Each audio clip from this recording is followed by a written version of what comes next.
Hello everyone. तो इस video में हम कॉन्स्टिट्यूएंट असेंबली 1946 को कवर करेंगे। ठीक है ना। पहला क्वेश्चन हमारा है which one of the following first mooted the idea of the constituent assembly to frame a constitution for India. ठीक है, किसने जो है आइडिया मूट किया था किसके लिए, कॉन्स्टिट्यूएंट असेंबली बनाने के लिए। तो आंसर हमारा होगा कांग्रेस पार्टी 1936। ठीक है, तो 1936 Congress party itself mooted the idea for the formation of the constituent assembly for making a constitution for free and independent India. ठीक है ना। तो जो आइडिया हमारा था कॉन्स्टिट्यूंट असेंबली का वो सील इन स्वराज विधेयक 1895। बहुत पुराना विधेयक था, 1895 का ही था। लेकिन अगर ऑफिशियल बात करें तो ऑफिशियली जो है कांग्रेस सेशन 1936 में ही ये कहा गया था। इसमें जो है कॉन्स्टिट्यूंट असेंबली को वास्टली बहुत अच्छे तरीके से एक्सप्लेन किया गया था कि क्या होगी। तो 1936 जो है का कॉन्स्टिट्यूंट असेंबली ही सही होगा। ठीक है ना। ये आपका कांग्रेस जो कमेटी बैठी थी या जो है ये लोग मीटिंग हुई थी उसी में जो है ये 1936 में कॉन्स्टिट्यूंट असेंबली का आइडिया दिया गया था। The constituent assembly that framed India's constitution was set up. ठीक है, कब हुआ था? Under the cabinet mission plan. ठीक है, constituent assembly was found under the cabinet mission plan. The president of the cabinet mission plan declared that main purpose of this mission was to make a constituent committee or constitution committee for the constitutional reform in India. Cabinet mission declared that representatives of the native states. ठीक है, उन्होंने क्या कहा था? Representatives of the native states will control the constituent assembly. ठीक है। Which one of the following give the idea of the constituent assembly for India. किसने दिया था? तो ये जो है आपका कैबिनेट मिशन प्लान ने दिया था। ठीक है, कैबिनेट मिशन प्लान ने दिया था। नेक्स्ट हमारा under the cabinet mission plan a total number of under the cabinet mission plan a total number of seats allotted to the each provinces in constituent assembly was roughly in the ratio of one representative to the population of, मतलब एक representative के पीछे कितनी population होगी, ये जो है cabinet mission plan ने क्या बताया था। तो ये है 8 लाख 10 लाख पर 10 लाख पर्सन और 11 और 12। तो देखिए 10 लाख है, 10 लाख विल बी आंसर। तो under the cabinet mission the total number of seats allocated to each province in the constituent assembly was roughly in ratio of one representative to population of 10 lakh persons on a communal basis.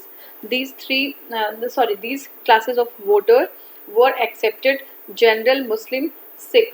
ठीक है, तो ये communal representation के through कराया जा रहा था, कराने की बात की गई थी। मतलब जो वोटर्स होंगे वो डिवाइडेड होंगे, जनरल होंगे, दूसरा मुस्लिम ग्रुप होगा और तीसरा है सिख। ठीक है ना। नेक्स्ट हमारा है first session of constituent assembly was held on. पहला जो सेशन था वो कब हुआ था? तो it was held on 9 December 1946। Important है, याद रख लीजिएगा। 9 दिसंबर 1946 को पहला सेशन हुआ था कॉन्स्टिट्यूएंट असेंबली का, 9 दिसंबर 1946। ठीक है। The first session of constituent assembly was held on December 1946। After 2 days Rajendra Prasad was elected the president of constituent assembly 11 दिसंबर 1946। ठीक है, तो 9 दिसंबर को पहली मीटिंग हुई थी कॉन्स्टिट्यूएंट असेंबली की और जस्ट 2 ही दिन बाद यानी कि 11 तारीख को, यानी 11 दिसंबर 1946 को जो राजेंद्र प्रसाद जी थे वो जो है प्रेसिडेंट जो है चुने गए ऑफ कॉन्स्टिट्यूएंट असेंबली। एक्चुअली चुने नहीं गए, वो इलेक्टेड किए गए। ठीक है ना, इलेक्ट किए गए। ठीक है ना, कॉन्स्टिट्यूएंट असेंबली के president. Who among the following was the president of Indian constituent assembly? तो कौन थे? डॉक्टर राजेंद्र प्रसाद थे। Doctor Rajendra Prasad was the president of the Indian constituent assembly. Doctor B Ambedkar was the president of the drafting committee and Jawaharlal Nehru was the president of the union power committee. ठीक है, union commission committee and the states committee. Vallabh भाई Patel was the president of advisory committee on the fundamental rights and minorities, tribal and excluded areas। तो ये सारी चीजें थी। Next हमारा the first president of sovereign constituent assembly was assembly for the dominion of India was. ठीक है, तो पहला जो है पहले president, first president of sovereign constituent assembly for Indian for dominion of India was. पहले कौन थे? तो ये राजेंद्र प्रसाद थे। ठीक है, राजेंद्र प्रसाद थे। The Constituent Assembly was not sovereign at the time of the formation. It was declared sovereign on देखिए ये सोवरेन नहीं थी हमारी कॉन्स्टिट्यूशन जब ये फॉर्म हुई थी। इंपॉर्टेंट है ये 14 अगस्त 1947 को, 14 अगस्त 1947 को। और that day Rajendra Prasad was elected as the president of the constituent assembly. So Rajendra Prasad is the correct answer. ठीक है, तो हमारा क्या है? नेक्स्ट क्वेश्चन है which one of the following statement is correct? कौन सा करेक्ट है? डायरेक्टली देखते हैं। ए, तो ए क्या है? Constituent assembly of India was elected by the provincial assemblies in 1946। ठीक है, तो जो कॉन्स्टिट्यूएंट असेंबली थी हमारे इंडिया की वो इलेक्ट हुई थी प्रोविंशियल असेंबलीज से। कहाँ से इलेक्ट हुई थी? प्रोविंशियल असेंबली से इलेक्ट हुई थी। ठीक है, तो constituent assembly was elected by provincial assembly. Constituent assembly was elected by provincial assembly in the year 1946. ठीक है, जवाहरलाल नेहरू, एम ए जिन्ना, सरदार वल्लभ भाई Patel were the members of the constituent assembly of India. ठीक है, नेक्स्ट हमारा है the first session of constituent assembly of India was held in January 1947. और D वाला option है the constitution of India was adopted on 26 जनवरी 1950. तो ये जो हमारा है पूछ रहा है करेक्ट कौन सा, तो ए करेक्ट है हमारा. ठीक है, प्रोविंशियल असेंबली से ही जो है कॉन्स्टिट्यूंट असेंबली इलेक्ट की गई थी. ठीक है, के द्वारा. देखिए, under the cabinet mission plan 1946 election were held for the first time for constituent assembly. The constitution of India was drafted by the constituent assembly. It was set up under the cabinet mission plan on 16 मई 1946. ठीक है, 16 मई 1946 में cabinet mission plan क्या किया गया था, setup किया गया था.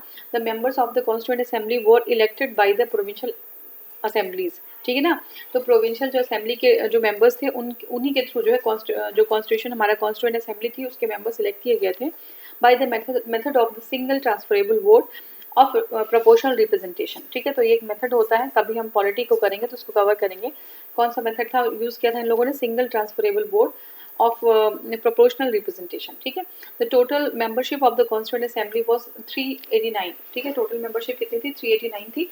आउट ऑफ which 292, ठीक है, 292 were the representative of the state and 93 were the representative of the princely state. ठीक है, तो टोटल मेंबरशिप कितनी थी कॉन्स्टिट्यूंट असेंबली की, 389 थी, 389 थी. ठीक है, 389 है. इसमें से जो है 292 वर रिप्रेजेंटेटिव ऑफ स्टेट एंड 93 जो है प्रिंसली स्टेट्स के लोग थे. 4 वर इन द चीफ कमिश्नरी प्रोविंसेस. याद रखिएगा 389 थे टोटल, 389 थे और 292 जो है रिप्रेजेंटेटिव ऑफ स्टेट थे, 93 जो है प्रिंसली स्टेट्स थे और 4 जो है चीफ कमिश्नरीज जो प्रोविंसेस थे, दिल्ली, अजमेर, मेवाड़, कुर्ग और ब्रिटिश बलूचिस्तान. ठीक है, तो यहाँ के मेंबर्स थे एक लोग.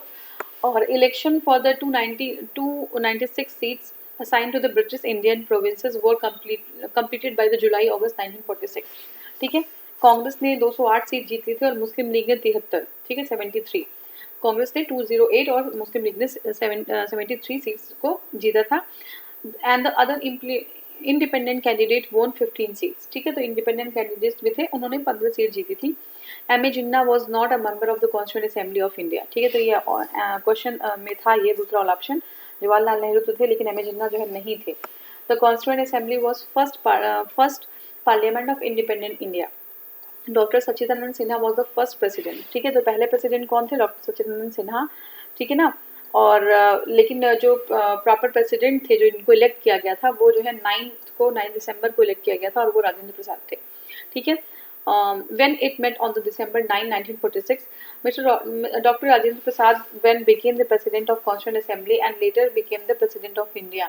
ठीक है, तो Constitution of India was adopted on 26 November 1949. तो ये भी हमारा सी वाला ऑप्शन था, वो भी गलत हो जाता है, डी.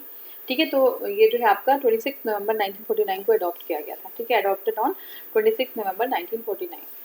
ठीक है, Sachchidanand Sinha was associated with, किससे एसोसिएटेड थे ये, तो ये क्विट इंडिया मूवमेंट से. ठीक है, Sachchidanand Sinha was associated with quit India movement. याद रखिएगा, ये क्विट इंडिया मूवमेंट से जो है आपका रिलेटेड थे. लेकिन ये जो है हमारा जो कॉन्स्टिट्यूएंट असेंबली थे वो जो उसके पहले प्रेसिडेंट भी थे, टेम्परेरी चेयरमैन थे असेंबली के, और साथ में क्विट इंडिया मूवमेंट से भी संबद्ध थे.